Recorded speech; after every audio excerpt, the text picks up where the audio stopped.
datang di Arsipedia ID. Pencampuran beberapa jenis ikan dalam satu wadah tentunya tidak bisa sembarangan.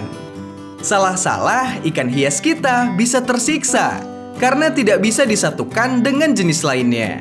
Dan di video kali ini aku akan kasih tahu ke kamu 10 jenis ikan hias yang bisa disatukan di dalam akuarium. Tapi sebelum itu, jangan lupa subscribe sebagai bentuk dukungan kamu ke channel ini.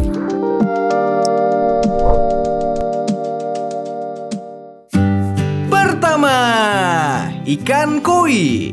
Mari kita refresh sejenak pengetahuan kita tentang ikan yang satu ini. Menurut kamu, dari manakah ikan koi berasal? Jika kamu menjawab asal koi dari Jepang, maka jawabanmu tidak sepenuhnya benar. Karena faktanya, ikan koi berasal dari kawasan Persia yang dibawa ke negeri matahari terbit melalui Tiongkok dan Korea. Ikan koi menyandang nama latin Cyprinus carpio dari famili ikan mas atau Cyprinidae dan tergolong ikan yang jinak. Saking jinaknya, ikan koi dapat diberi makanan secara langsung dari tangan kita sendiri. Banyak alasan untuk memelihara ikan yang satu ini. Tapi yang pasti, penghobi ikan hias menyukai ikan koi karena mempunyai bentuk, pola, dan warna cerah yang sangat unik. Cyprinus carpio yang sering dijumpai di pasaran memiliki warna putih, merah, hitam, kuning, silver, dan abu-abu. Ikan yang hidupnya di air tawar, jinak, dan banyak peminat ini dibedakan berdasarkan pola, bentuk tubuh, dan corak warnanya. Di antaranya seperti jenis susui, tancho, shiro utsuri, matsuba, ki utsuri, kumonryu, asagi, sowasan soku, taiso sanke, dan kohaku. Percaya tidak percaya, bagi beberapa orang, koi dianggap sebagai ikan yang membawa hoki atau keberuntungan. Sehingga tak heran jika kamu seringkali menemui ikan ini di berbagai tempat. Ikan koi merupakan ikan hias yang hidup di kawasan beriklim sedang. Ikan ini bisa ditemukan di wilayah perairan air tawar pada suhu antara 8 hingga 30 derajat Celcius. Jika ingin memeliharanya, sebaiknya kamu mengetahui dulu nih bahwa koi sangat sensitif dan rentan terhadap perubahan lingkungan. Persiapkan kolam yang luas agar memudahkan pergerakan koi serta filter dan tanaman air demi kenyamanan ikan yang satu ini. Urusan makanan, pelet merupakan santapan utama dari ikan ini. Selain itu, sayur-sayuran seperti kangkung atau buah-buahan seperti jeruk bisa diberikan sebagai pakan koi. Ikan koi membutuhkan ruang gerak yang cukup lega agar dapat tumbuh menjadi besar dengan cepat. Maka dari itu, jumlah ikan koi yang berlebihan justru dapat menghambat pertumbuhan dari ikan koi tersebut.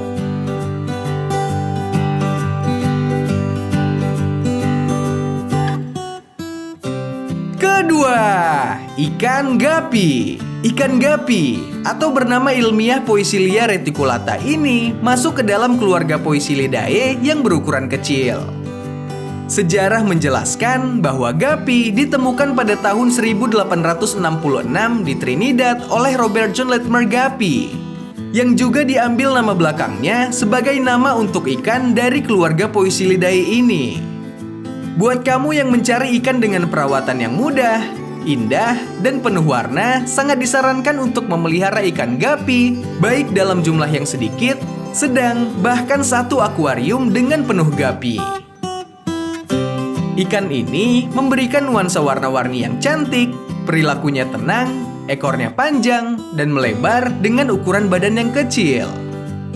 Secara fisik, ikan ini memiliki julukan ikan seribu, lantaran setiap gapi memiliki warna, ukuran, dan corak ekornya masing-masing.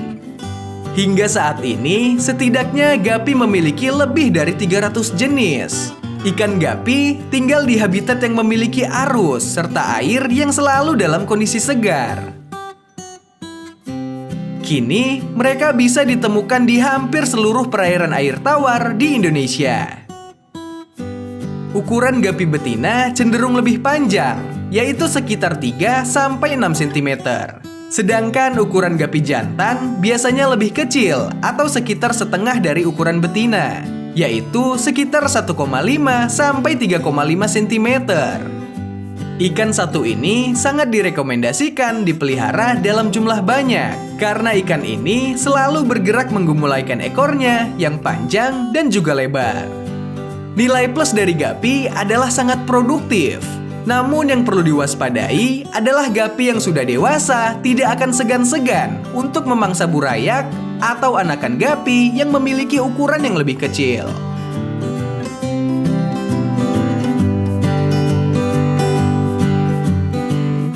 Ketiga, ikan manfish. Ikan manfish atau ikan layang berasal dari keluarga siklid dan menyandang nama ilmiah Pteropilum atau lebih dikenal luas secara internasional dengan sebutan angelfish. Perlu diketahui, hanya ada 3 spesies ikan manfish atau angelfish yang dikenal hingga detik ini, yaitu Pteropilum altum yang ditemukan tahun 1824, Pteropilum leopoldi yang ditemukan tahun 1906, dan Pteropilum scalare yang ditemukan pada tahun 1963. Dari sejarahnya, Pteropilum merupakan ikan yang berasal dari berbagai sungai di Guiana Shield di kawasan tropis Amerika Selatan seperti cekungan Amazon dan cekungan Orinoco. Manfish adalah ikan dengan berpenampilan klasik yang cocok dipelihara oleh berbagai kalangan. Sebagai omnivora, ikan manfish bisa memakan apa saja, baik makanan hidup, buatan, maupun beku. Di alam liar, manfish biasa memangsa ikan kecil atau udang dan ganggang sebagai makanannya. Sedangkan manfish peliharaan boleh diberi makanan seperti pelet, cacing darah, cacing tubifax, cacing kaca, dan udang air asin. Ikan-ikan ini membutuhkan suhu air kisaran suhu 24 sampai 27 derajat Celcius dengan pH 6,5 hingga 7,5. Beruntungnya, manfish dapat dipelihara dalam akuarium sedang, kecil, hingga besar yang tentunya akan menambah koleksi menawan di tank akuarium rumah.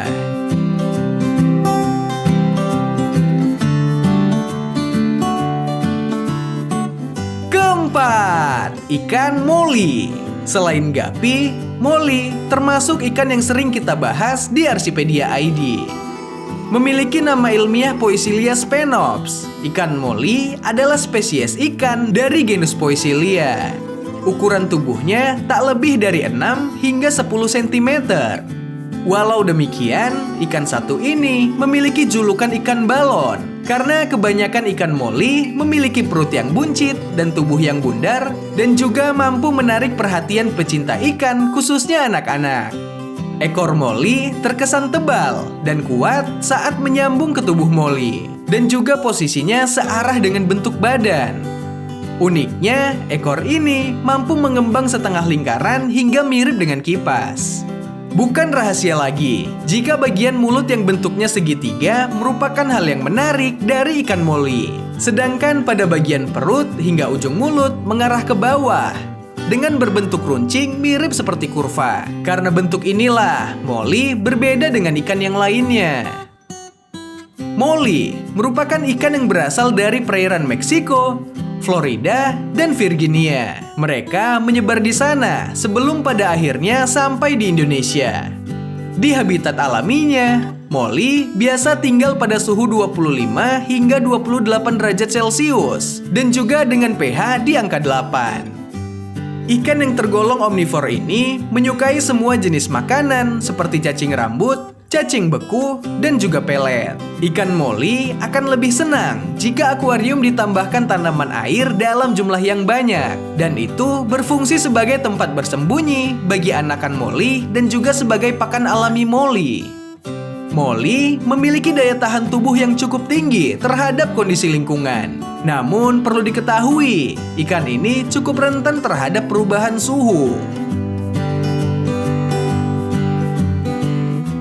Kelima, zebra danios. Memelihara ikan dengan pola bergaris seringkali menjadi pilihan di tengah maraknya ikan dengan berbagai warna. Zebra danios atau zebrafish menjadi favorit para penghobi ikan air tawar karena perawatannya yang mudah dan warnanya yang menawan. Mereka juga merupakan ikan yang produktif dan tipe egg layer yang paling mudah untuk berkembang biak. Zebra danios diperkirakan berasal dari wilayah yang luas, membentang dari Myanmar di timur dan Pakistan di barat. Namun, ada juga yang berpendapat bahwa spesies ini berasal dari wilayah yang jauh lebih sempit di bagian India dan juga Bangladesh.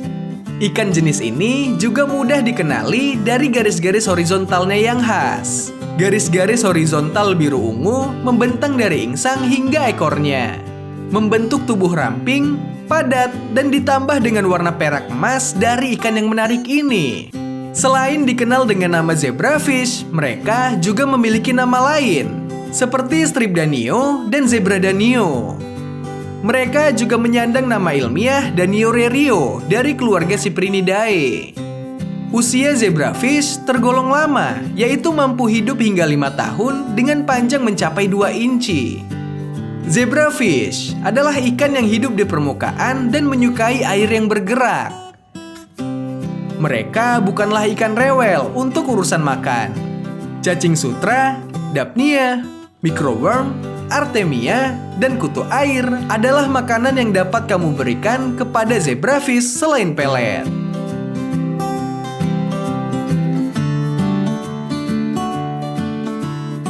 Keenam, ikan pleti. Pleti adalah ikan bergerombol dengan panjang sekitar 5 cm dan dapat hidup hingga 5 tahun di alam liar. Penghuni akuarium kecil yang sangat direkomendasikan ini terkenal dengan bentuknya yang kecil, indah, dan mudah berkembang biak. Salah satu alasan dibalik kenapa banyak yang menyukai ikan cantik yang satu ini lantaran sangat mudah beradaptasi dengan lingkungan barunya. Terlebih lagi bagi penghobi aquascape, pleti tergolong sebagai pilihan utama. Menyandang nama latin Scyphoporus maculates, pleti dapat melahirkan sekitar 8-12 ekor sekaligus. Ciri khas dari ikan hias ini adalah memiliki bentuk tubuh yang gemuk dan pendek serta memiliki ekor yang lebar. Meskipun ada beberapa spesies yang bertubuh ramping. Umumnya, ikan pleti melahirkan bayi-bayinya di malam hari. Namun, pleti dewasa berpotensi memakan anaknya sendiri. Perlu kamu ketahui, pleti mendiami perairan di kawasan Amerika Utara, Tengah, dan juga Selatan. Mereka menghuni hilir sungai yang airnya mengalir menuju ke Samudra Atlantik. Suhu ideal memelihara ikan ini berkisar antara 22 sampai 26 derajat Celcius, sementara pH-nya antara 7 sampai 8,3. Kebersihan dan kesegaran air mesti terjaga dengan mengganti sekitar 20% air setiap minggunya. Penyakit yang seringkali ditemukan pada ikan pleti yaitu white spot. Apabila sudah terinfeksi, biasanya ikan akan lebih sering diam dan sangat malas untuk berenang serta cenderung mengapung di permukaan air. Penting juga untuk melakukan karantina pada ikan yang terinfeksi agar tidak menularkan pada ikan yang lainnya. Ketujuh, neon tetra. Jenis ikan tetra, terutama ikan neon tetra yang juga memiliki nama latin Paraseirodon inesi, merupakan komoditi utama untuk penghobi aquascape di Indonesia. Fakta unik menyebutkan bahwa bila diletakkan di tempat yang gelap, neon tetra akan benar-benar menyala di dalam kegelapan. Dari sejarahnya, neon tetra merupakan jenis ikan hias air tawar endemik dari perairan Amerika Selatan, tepatnya di sekitar lembah Amazon. Kecantikannya bukan isapan jempol belaka. Pada bagian punggung berwarna gelap, sedangkan tubuhnya memiliki warna merah kecoklatan, dan juga bagian perutnya terlihat berwarna perak. Yang paling menarik, sepanjang tubuhnya terdapat garis membentang mulai dari belakang mata hingga ke pangkal ekornya. Kebiasaannya yang bergerak bersama dalam kelompok akan menambah eksotis dari tank aquascape maupun akuarium kecil. Ikan neon tetra adalah omnivor atau pemakan segalanya. Sedangkan di alam liar, ikan ini memangsa apa saja seperti serangga kecil, jentik nyamuk, cacing, dan juga kutu air. umur ikan neon tetra diperkirakan mampu mencapai 8 tahun di alam liar dan sekitar 5 tahun di dalam akuarium. Saat dipelihara di dalam akuarium, umur ikan akan sangat tergantung pada perawatan dan kualitas air dari akuarium itu sendiri. Setidaknya, rajinlah untuk mengganti air minimal 1 bulan sekali dengan kisaran 50-70% dari kapasitas air.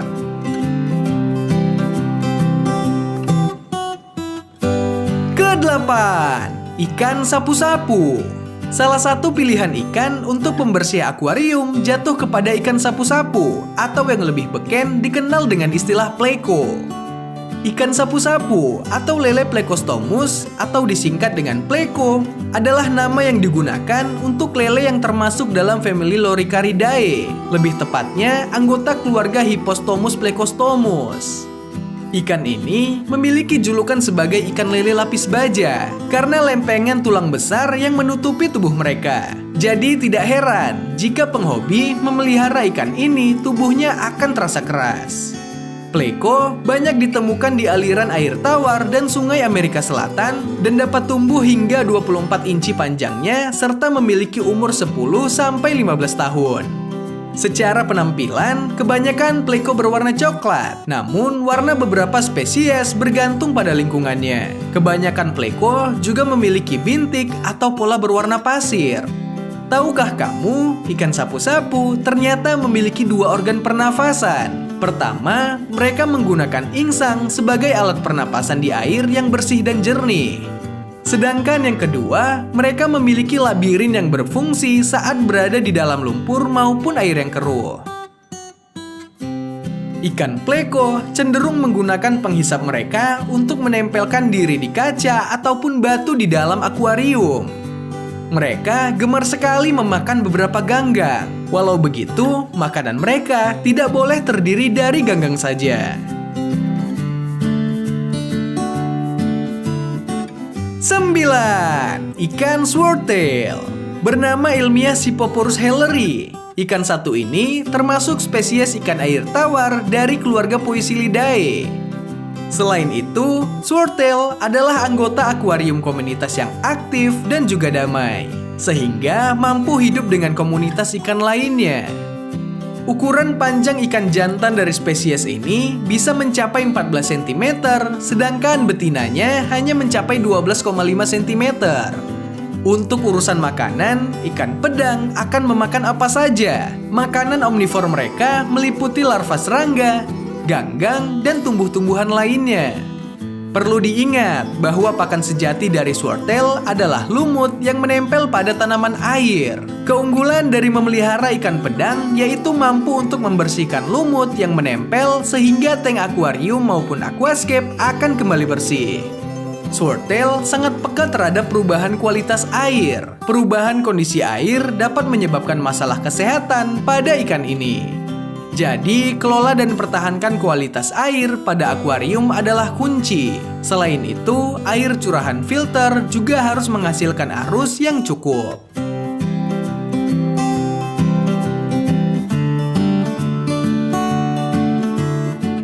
10. Ikan kuhliloch.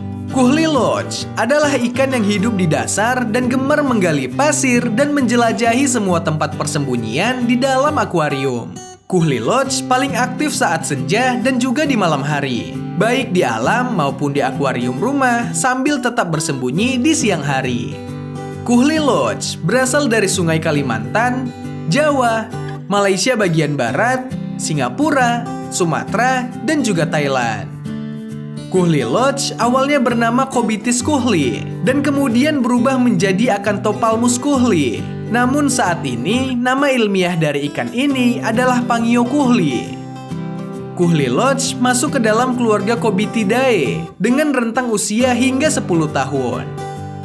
Kuhliloch memiliki tubuh seperti belut yang berwarna kuning hingga merah muda dengan beberapa pita atau garis coklat tua yang mengelilingi tubuhnya. Cacing dara serta cacing kaca, tubifax, dan dapnia adalah makanan hidup kegemaran dari ikan yang satu ini.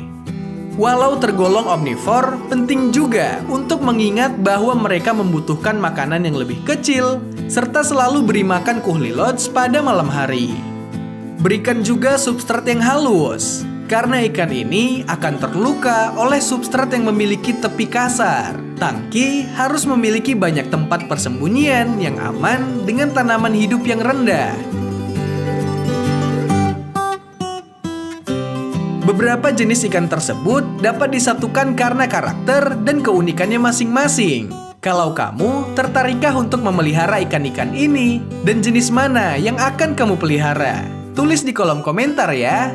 Terima kasih sudah menonton video ini. Semoga bermanfaat. Jangan lupa subscribe dan like jika kamu suka. See you on the next video. Bye.